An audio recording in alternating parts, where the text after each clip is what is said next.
अली हसन, आपकी फ़ैन तो मैं हुई, मेरे साथ तो आपने बड़ा मेकअप, मेरे पे मेकअप ट्यूटोरियल भी किया है, मेरे सोशल मीडिया के लिए भी किया है, यूट्यूब के लिए भी किया है, आज आप मेरे मॉर्निंग शो के लिए भी करेंगे।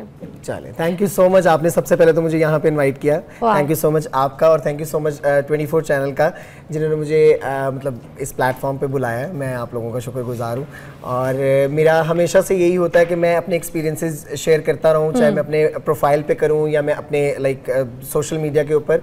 तो आज आप लोगों के साथ एक नया एक्सपीरियंस अली भाई, फिर मुझे ज़रा यहाँ से स्टार्ट करते हैं, बताइएगा कि जो ये जो पार्टी मेकअप होता है, अभी अगर कोई आता है, कोई लेडीज़ आपको बुक करती है या दूसरे और सैलून्स, मार्केट का एक रेट होता है कि बेस्ट मेकअप आर्टिस्ट का रेट ये है, नॉर्मल मेकअप आर्टिस्ट ये, नॉर्मल और कोई थका हुआ सैलून चल रहा तो उनका रेट, तो एक खर्चा क्या हो जाता है एक मेकअप कितने में पार्टी मेकअप? अच्छा, सबसे पहले तो डिपेंड करता है कि आपके प्रोडक्ट्स कितने महंगे हैं या सस्ते हैं। सबसे पहले तो ये जो बंदा यूज कर रहा है, सबसे पहले तो, और जितनी हाइप क्रिएट हुई होगी बड़े सैलून्स की, तो उसी के अकॉर्डिंगली देख रहे होते हैं कि जितने, सबसे मेन चीज़ ये होती है कि सबसे जो बंदा है मेकअप कराने वाला और करने वाला, उसकी हाइप कितनी क्रिएट हुई है। ओके, मार्केट में। अच्छा, तो जितनी हाइप होगी उतने उसी तरह से चार्जेस होंगे। समझ में नहीं आती हैं समटाइम चीज़ें कि मार्केट का रेट कुछ और चल रहा होता है, सैलून वालों का रेट कुछ और चल रहा होता है, होम बेस्ड करने वालों का रेट कुछ और चल रहा होता है। तो खर्चा जो टोटल है मैक्सिमम इसके ऊपर, लाइक एक पार्टी मेकअप के ऊपर 7 to 8 1000 लग जाता है। उसमें हेयर स्टाइलिंग शामिल होती है, उसमें स्टाइलिंग होती है, उसमें मेकअप होता है, उसमें लाइक आपका नेल कलर होता है, आपकी लैशेज होती हैं, ईच एंड एवरीथिंग, लाइक एक आपको प्रॉपर लुक दी जाती है। अच्छा, और अगर यही आप जैसे कुछ मोटी मोटी ट्रिक्स अगर हमें आम लोगों को सिखा दें, देखने वालों को, और वो अपने किसी इवेंट या किसी शादी को अटेंड करते हैं, अपने घर के किसी फंक्शन को अटेंड करते हैं, तो क्या वही मेकअप वो कर सकते हैं अगर उनके हाथ में उनको हुनर आ जाए? सबसे मेन चीज़ होती है कि आपकी प्रैक्टिस। आप जितनी अच्छी प्रैक्टिस करेंगे आप उतना अच्छा मेकअप कर सकते हो। अगर आपकी प्रैक्टिस नहीं है, जाहिर है आप मतलब कोई किसी के दिमाग में घोल कर डालता नहीं है, ये चीजें आपने सिखा दी हैं, लेकिन आपकी प्रैक्टिस के ऊपर डिपेंड करता है कि आपकी प्रैक्टिस जितनी ज्यादा होगी आपका हाथ उतना अच्छा पॉलिश हो जाएगा। अच्छा, ये जो बेस लगाई जाती है हमारे मतलब पाकिस्तान में मोस्टली देखा जाता है, जो हर शहर के हिसाब से अलग अलग टोन होती है। जैसे अगर कराची में जाते हैं वहाँ पर इतनी चिट्टी बेस को पसंद नहीं किया जाता, बिल्कुल ऐसे ही है। यहाँ पर जो क्लाइंट है वो ये कहता है कि हमें फेयर कर दो, चिट्टा कर दो। अच्छा, और उसके बाद अगर जैसे डूई मेकअप कर दो या ग्लॉसी मेकअप कर दो तो कहते हैं ये क्या तेल नाक पे पकौड़ा निकल गया। वो कहते हैं पाउडर ठूस दो, नहीं करेंगे तो एंड में जाकर खुद ठूस रहे होंगे, टेलकम पाउडर लगा रहे होंगे भले, मगर मुंह पे भर देंगे। ऐसे ही है। तो आप कभी मतलब देखते हैं कि डिफरेंसेस हैं ऐसे? मेरे मुख्तलिफ शहरों में मैं काम कर चुका हूँ और एक्सपीरियंसेस हर तरह के लोगों के साथ हुआ है। लेकिन कुछ लोग बहुत नेचुरल पसंद करते हैं, जैसे हमेशा के आपको आंखें अच्छी चाहिए होती हैं लेकिन आपको बेस और वो सारी चीज़ें बिल्कुल नेचुरल चाहिए होती हैं।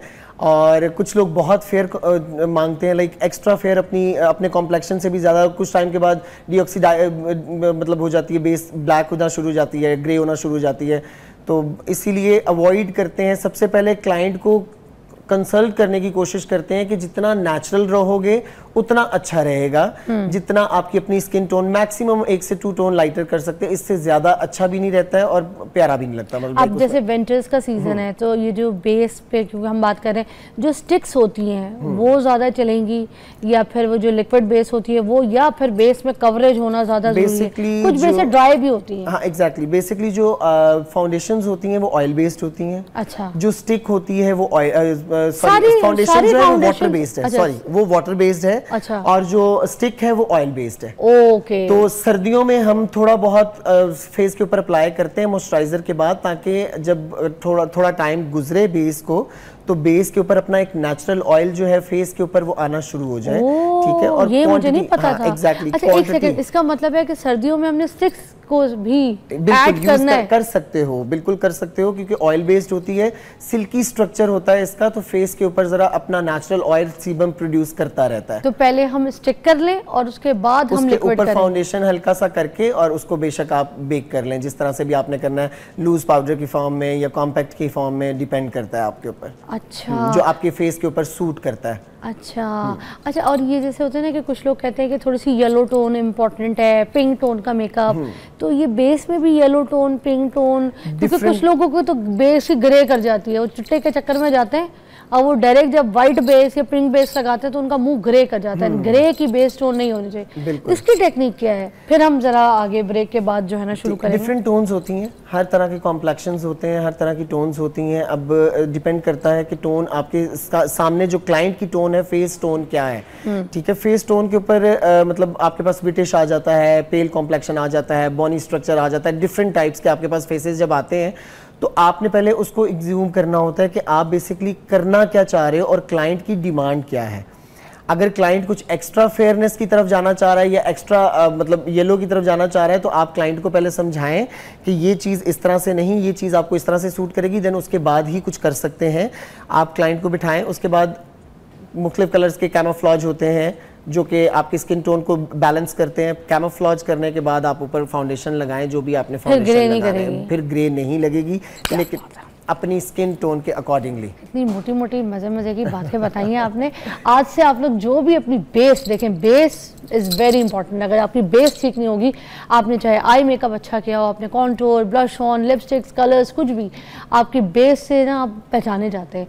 किसी की फटी हुई बेस होती है मुंह पे, किसी की पाउडरी होती है, किसी की केकी होती है, किसी की लेयर पे लेयर चढ़ी हुई होती है। इन तरह की जो बेसिस होती है ना, वो आप चेहरे पे अप्लाई करते हैं तो आपकी ना पर्सनैलिटी इम्प्रेस नहीं करती सामने वाले को, बल्कि आप अजीब से डिग्रेड हो रहे होते हैं। तो अपनी बेस जो है ना वो अच्छी बनाया करें, फिर आपका आगे मेकअप जो है ना वो अच्छा गुजरता है और अच्छा टाइम लॉन्ग लास्टिंग बेस भी चलती है। एक ब्रेक के बाद हम यहाँ पे सिखाते भी हैं आपको। तो आप क्या लगाने लगे? मैं अब सबसे पहले मॉइस्चराइजर लगाने लगा हूँ।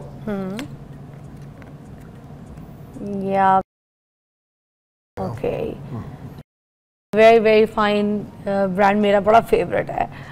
ओके, मगर आप अपने घर पे अगर कोई भी पड़ा है तो वो लगा सकती हैं। आम ब्रांड बिल्कुल मॉइस्चराइजर होना चाहिए, लेकिन अच्छा होना चाहिए। ओके, जिसके ऊपर बेस जो है वो स्टे करे, अच्छा, बेस खराब ना हो।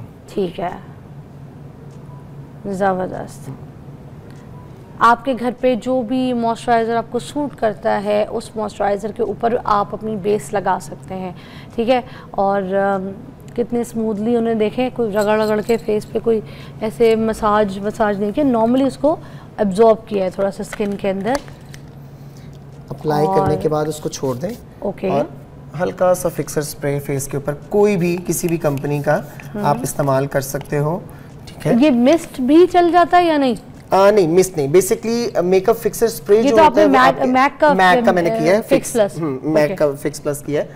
और अच्छा, और ये मैक का फिक्स प्लस जो ये इन्होंने किया ना फेस के ऊपर, ये आप बाद में भी कर सकते हैं, आफ्टर, है ना? ये एग्जैक्टली, आफ्टर मेकअप भी कर सकते हो, बिफोर मेकअप भी कर सकते हो। अच्छा, अब हम लगा रहे हैं, हम आ रहे हैं फाउंडेशन की तरफ। अभी हमें ज़रूरत नहीं है कि हमको बहुत ज़्यादा कैमोफ्लेज करें, क्योंकि फेस के ऊपर इतनी प्रॉब्लम्स नहीं है। अच्छा। सिर्फ ये रेड स्पॉट्स हैं, ये हमारे बेस में ही कवर हो जाएंगे। अगर ज़्यादा कवर नहीं भी होते, थोड़े बहुत नज़र आ रहे होते हैं, तो मतलब उसमें डरने वाली कोई बात नहीं है। जैसे जैसे टाइम गुजरता है, बेस सेट होती है जैसे जैसे, तो ये अपनी जितनी भी प्रॉब्लम्स होती हैं ये सारी सॉर्ट आउट हो जाती हैं। और बेस का जो टोन है वो कैसे हम सिलेक्ट करेंगे? हाँ, वो इनकी स्किन टोन से पहला जो एप्लीकेशन करनी है पहले प्रोडक्ट की, वो आपने अपनी स्किन से एक टोन डार्क करनी है, ताकि आपकी जितनी प्रॉब्लम्स हैं सिर्फ आप उनको कवर कर सको। अच्छा, आप बेस अभी जो लगा रहे हैं बिल्कुल लाइट पतली बेस नॉर्स की लगा रहे हैं। बिल्कुल। और नॉर्स में आप अपना शेड खुद देख सकते हैं कि आपकी स्किन से एक टोन डार्क कौन सा शेड है, ऐसे ही है? जी जी बिल्कुल। ओके, इनको अभी लग रहा है का थोड़ा सा डार्क शेड, सो दैट उनकी जो स्किन प्रॉब्लम्स है वो खुद ही दब जाएगी। बिल्कुल, कुछ टाइम के बाद जैसे ही बेस सेट होना शुरू होगी, हाँ, स्किन के ऊपर जितनी भी प्रॉब्लम्स हैं वो सारी ठीक हो जाएंगी, नजर आना बंद हो जाएंगी, कम हो जाएंगी।